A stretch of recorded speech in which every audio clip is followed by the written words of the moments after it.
sebuah negara kecil baru saja menghirup udara kemerdekaan, terjepit di antara cengkeraman kekuatan-kekuatan dunia, belum sempat membangun mimpi, belum sempat menata masa depan.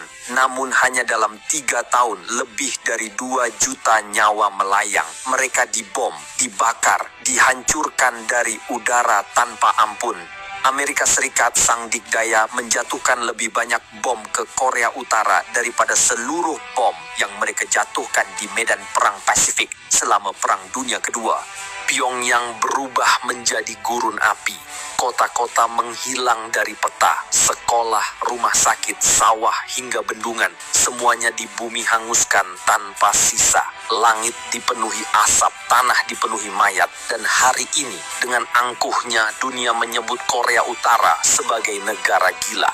Namun, pernahkah kita bertanya, kenapa mereka begitu membenci Amerika? Kenapa mereka rela mati demi negaranya? Kenapa mereka membangun senjata nuklir meski dibenci seluruh dunia? Jawabannya tidak akan Anda temukan dalam propaganda. Jawabannya hanya ada dalam sejarah. Sejarah yang sengaja dilenyapkan dari buku-buku sekolah kita. Sejarah yang tak pernah disampaikan oleh media barat.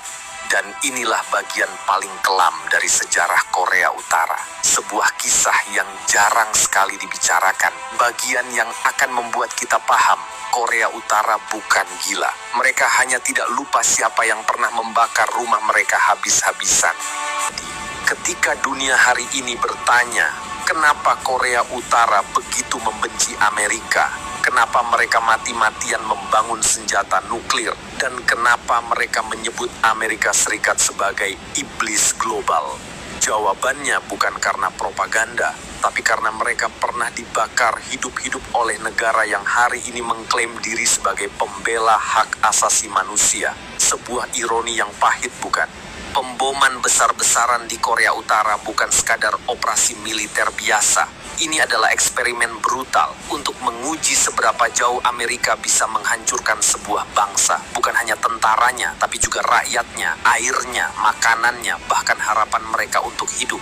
Saat target-target militer telah luluh lantak, Amerika Serikat mulai mengarahkan senjatanya ke jantung kehidupan rakyat sipil. Dalam laporan militer mereka sendiri, tercatat bahwa pasukan udara Amerika Serikat secara sistematis menghancurkan bendungan-bendungan besar seperti Toksan dan Pyongyang yang selama ini menyuplai air irigasi bagi jutaan warga. Hasilnya, ribuan hektar lahan pertanian terendam banjir, panen gagal total, dan bencana kelaparan meluas di seluruh negeri.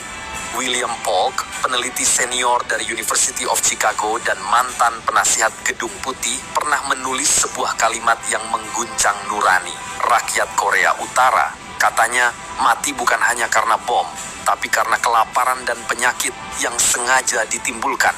Yang lebih mengerikan lagi, senjata kimia napalm dijatuhkan bukan hanya ke area tempur, tapi juga ke desa-desa, sekolah, bahkan rumah sakit. Napalm bukan bom biasa. Saat meledak, cairan apinya menempel di kulit dan terus membakar, bahkan di dalam air. Anak-anak terbakar hidup-hidup. Wanita-wanita tua ditemukan dengan luka bakar menyeluruh. Tak ada yang bisa menyelamatkan mereka. Foto-foto korban napalm ini, yang sangat mirip dengan korban Holocaust, tidak pernah muncul di media Amerika. Seorang pilot Amerika Serikat bahkan bersaksi dalam dokumen arsip National Archives. Kami diberi izin menjatuhkan napalm ke setiap target di utara garis 38.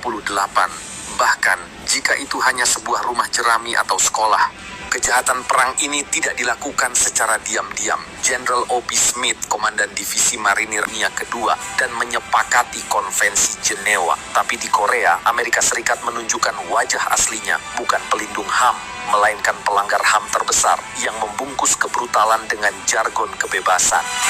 Dan inilah luka yang tak pernah sembuh bagi rakyat Korea Utara. Mereka tidak melupakan bahwa pada tahun-tahun itulah sekolah mereka berubah menjadi bara, sawah mereka berubah menjadi rawa lumpur penuh bangkai, dan anak-anak mereka berubah menjadi abu. Ini bukan sekadar trauma. Ini adalah dendam historis yang diwariskan dari generasi ke generasi, dan dunia barat tidak pernah mau mengakuinya. Tahun 1950, ketika pasukan Amerika dan sekutunya hampir merebut seluruh wilayah Korea Utara, hanya tinggal beberapa mil lagi dari Sungai Yalu, perbatasan langsung dengan Cina, dunia hampir saja menyaksikan berakhirnya negara Korea Utara. Namun takdir berkata lain, sebuah manuver senyap mengubah segalanya dan menorehkan babak baru dalam sejarah Asia Timur yang tak akan terlupakan. Cina, yang baru saja berdiri sebagai negara komunis di bawah pimpinan Mao Zedong, melihat langkah Amerika bukan sebagai misi kemanusiaan, tapi sebagai ancaman langsung ke jantung revolusi mereka. Jika Korea Utara tumbang, maka Cina adalah sasaran berikutnya. Mao tak mau menunggu, ia memutuskan untuk bertindak. Pada bulan Oktober tahun 1950, secara diam-diam, lebih dari 2 juta tentara sukarelawan Cina mulai menyusup ke Korea Utara.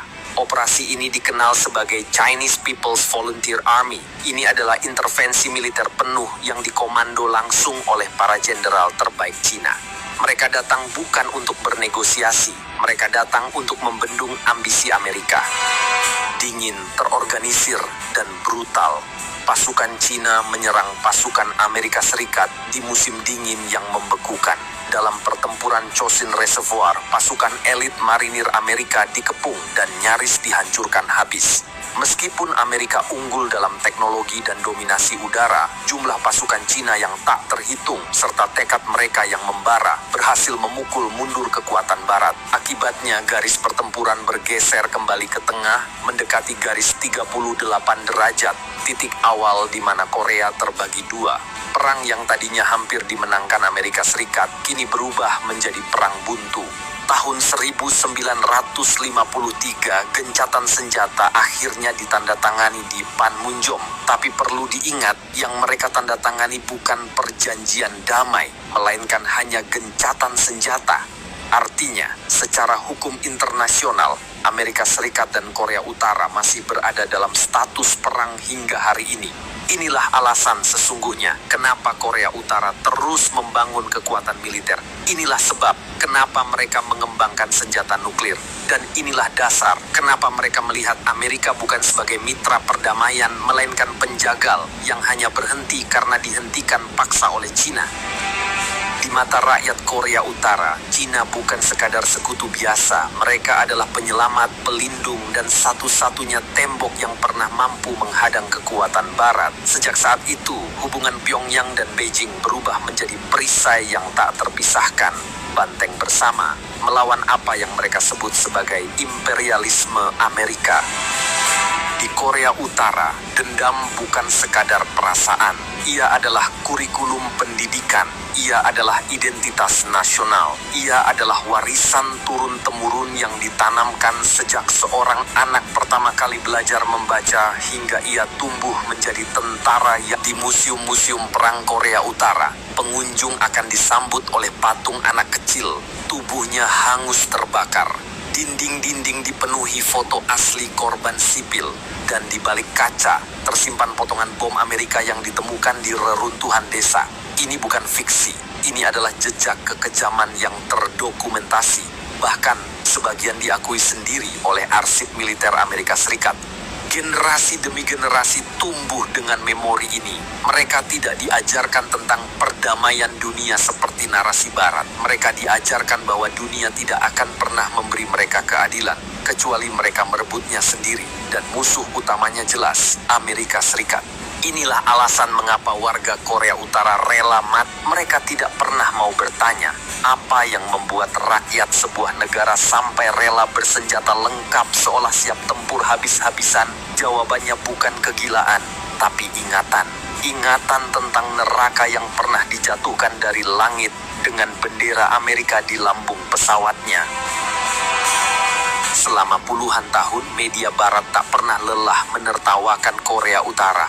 Mereka gemar mengolok-olok gaya rambut Kim Jong-un, mengejek parade militer yang dianggap ketinggalan zaman, atau mencibir rakyatnya yang disebut hidup dalam cengkeraman cuci otak. Tapi di balik semua itu, ada satu pertanyaan krusial yang selalu mereka hindari. Mengapa negara kecil ini begitu membenci Amerika Serikat? Jawabannya sederhana. Karena jika mereka berani membicarakannya, maka narasi yang selama ini mereka bangun akan runtuh. Dunia akan tahu bahwa yang memulai kebiadaban bukanlah Korea Utara, melainkan negara yang selalu mengklaim diri sebagai penjaga demokrasi. Dunia akan mengetahui fakta pahit ini. Selama 3 tahun penuh, Amerika Serikat menghujani negeri kecil ini dengan bom dalam jumlah yang bahkan melampaui total bom yang mereka jatuhkan di Jepang dan Jerman. Amerika Serikat tak ingin generasi muda tahu bahwa mereka pernah membantai 2 juta warga sipil. Mereka tak ingin dunia tahu bahwa mereka dengan sengaja menargetkan bendungan dan sawah hanya untuk menciptakan kelaparan massal di Korea Utara. Mereka tak ingin rakyat Barat mempertanyakan satu hal krusial. Jika Korea Utara sekarang dianggap gila, siapa yang membuat mereka menjadi seperti itu? Nikmati drama berkualitas secara gratis dengan kesempatan mendapatkan hadiah. Tonton drama populer.